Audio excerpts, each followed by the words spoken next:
Assalamualaikum warahmatullahi wabarakatuh. Perkenalkan nama saya Putri Cicilinda, NPM 200828608. Baiklah, di sini saya akan mempresentasikan tugas blok neuroscience tentang anatomi sistem saraf pusat. Baiklah, yang pertama di sini saya membahas anatomi dari sistem saraf pusat itu kan ada dua, ada encephalon sama eh, medula spinalis. Encephalon ini atau otak ini terbagi lagi menjadi cerebrum, diencephalon, mesencephalon, pons sama medula oblongata dan juga cerebellum. Yang pertama di sini saya akan membahas cerebrum. Cerebrum ini terdiri dari struktur dua sisi belahan besar simetris, yaitu hemisfer dextra dan hemisfer sinistra. Di sini dapat kita lihat ini pada gambar di atas ini hemisfer uh, sinistra dan ini hemisfer dextra. Ini hemisfer dextra. Kemudian uh, pemisahnya itu komponen celah dalam di mana terdapat visura longitudinal cerebri. Di sini dapat kita lihat ini ada longitudinal cerebri visura. Kemudian ada penghubung komponen massa putih dinamakan corpus callosum. Ini corpus callosum yang ini, gambar putih-putih ini. Kemudian struktur berupa lapisan tipis substansi grisea yang menutupi setiap permukaan hemisfer cerebri dinamakan cortex cerebri atau cerebral cortex. Di sini Pak kita lihat pada gambar ini cortex cerebri yang gambar agak keping-pingan ini. Pinggir-pinggirnya itu. Setelah itu struktur pada berupa lobus pada permukaan struktur korteks cerebri ini ada beberapa lobus, ada 4. Ada lobus frontalis, yaitu pada bagian depan, ada lobus parietal, ada lobus temporal, ada lobus occipital. Kalau yang parietal ini itu pada bagian atas otak. Kemudian kalau lobus temporal pada bagian pinggir otak, sedangkan occipital pada bagian belakang otak. Kemudian struktur berupa lipatan-lipatan di setiap struktur korteks cerebri itu disebut dengan gyrus. Gyrus ini ada beberapa struktur juga, ada gyrus precentralis, gyrus postcentralis, dan gyrus temporalis. Kemudian setelah itu masing-masing gyrus ini beserta lobus dibatasi oleh suatu komponen alur dangkal yang dinamakan dengan sulcus. Sulcus ini juga ada beberapa, ada sulcus centralis, ada sulcus lateralis, dan sulcus parieto-occipitalis. Pada gambar di sini ya. Kemudian yang selanjutnya ada diencephalon. Diencephalon ini dia itu beberapa struktur pada bagian organ diencephalon ini ada hipotalamus. Hipotalamus ini di sisi ventral dari bagian organ diencephalon yang merupakan sisi bawah dinding lateral dasar untuk struktur ventriculus tertius. Kemudian ada talamus. Talamus ini di sisi dorsal dan dari bagian organ diencephalon, yaitu merupakan massa substantia grisea untuk struktur ventriculus tertius.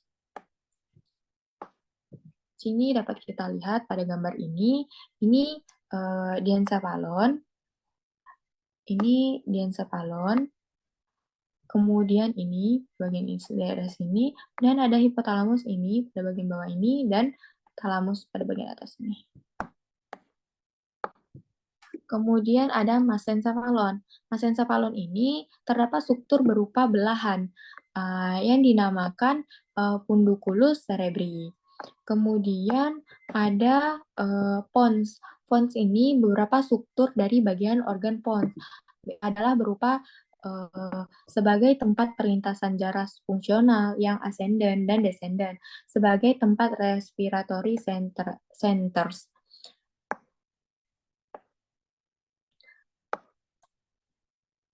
Pada gambar ini, fonts itu ada pada ini. Kemudian ada selanjutnya itu ada medula oblongata. Medula oblongata ini yaitu bagian organ yang terdapat suatu struktur berupa penonjolan di sisi medial permukaan anterior, di mana disebut yang dinamakan piramid. Secara fungsional, di struktur piramid ini jaras motorik tractus corticospinalis lateralis untuk ekstremitas superior dan inferior yang berasal dari masing-masing struktur korteks cerebri dextra dan sinistra area motorik. Sehingga 90% descendant menyilang kontralateral atau decussatio pyramidium. Sini pada gambar ini piramidnya itu ada, ini kan piramidnya.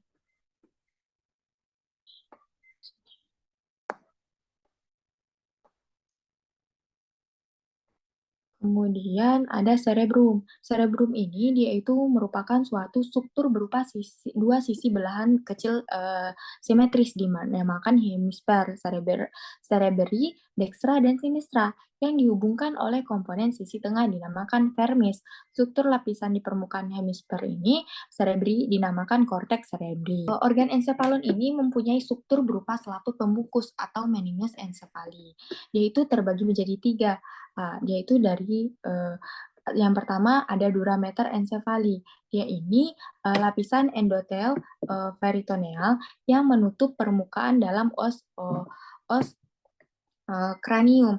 Lapisan meninges ini ya, durameter encefali sebenarnya yang terluar membungkus organ encefalon dan melanjutkan diri sebagai durameter spinalis. Yang kedua ada arachnodia meterencefali yang menutupi organ encefalon dan terletak di antara durameter dengan piameter encefali. Kemudian dipisahkan dengan durameter encefali oleh ruang subdurat. Kemudian dipisahkan dengan piameter encefali oleh ruangan subarachnoidea. Kemudian piameter encefali. Piameter encefali ini dia itu yang melekat area organ encefalon yang membentuk komponen plexus choroideus di struktur ventriculus lateralis untuk memproduksi LCS atau CSF. Selanjutnya medula spinalis. Medula spinalis ini dia itu terbagi menjadi dua. Ada substansia grisea medula spinalis atau gray matter spinal cord dan juga ada substansia alba medula spinalis. Pada gambar ini, grisea itu yang ini, kemudian yang alba itu yang ini. Gambarnya. Kalau substansi grisea medula spinalis ini, dia itu terbagi lagi menjadi tiga. Ada cornu dorsalis atau cornu posterior, yaitu mengandung neuron sensorik. Kemudian yang kedua itu ada cornu ventralis atau cornu anterior, dia itu mengandung neuron motorik. Kemudian ada cornu lateralis, dia itu mengandung neuron simpatis preganglion. Yang kedua, itu ada substansia alba tadi kan yang pada bagian daerah sini kan. Dia itu terbagi juga menjadi tiga, ada tractus corticospinalis atau motorik, yaitu termasuk descendant.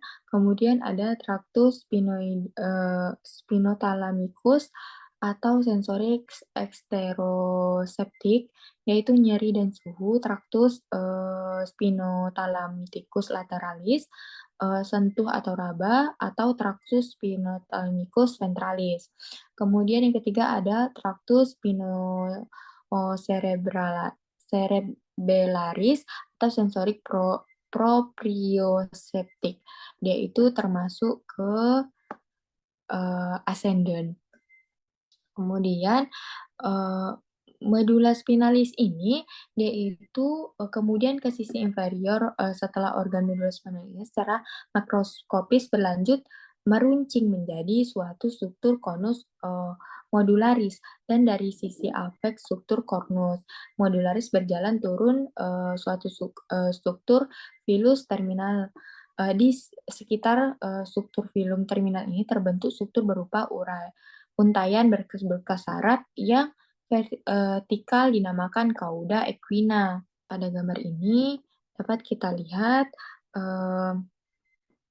cornus modularis ini pada bagian ini, terminalis itu yang ini, kemudian cauda itu yang ini daerah sini. Untuk struktur selaput pembungkus organ medula spinalis atau meningen spinalis ini, itu juga terbagi menjadi tiga. Ada durameter spinalis, ada arachnoidea mater spinalis, ada pia meter spinalis. Mungkin hanya itu yang dapat saya sampaikan, kurang dan lebih saya mohon maaf. Untuk referensi yang saya dapatkan ini, Assalamualaikum warahmatullahi wabarakatuh.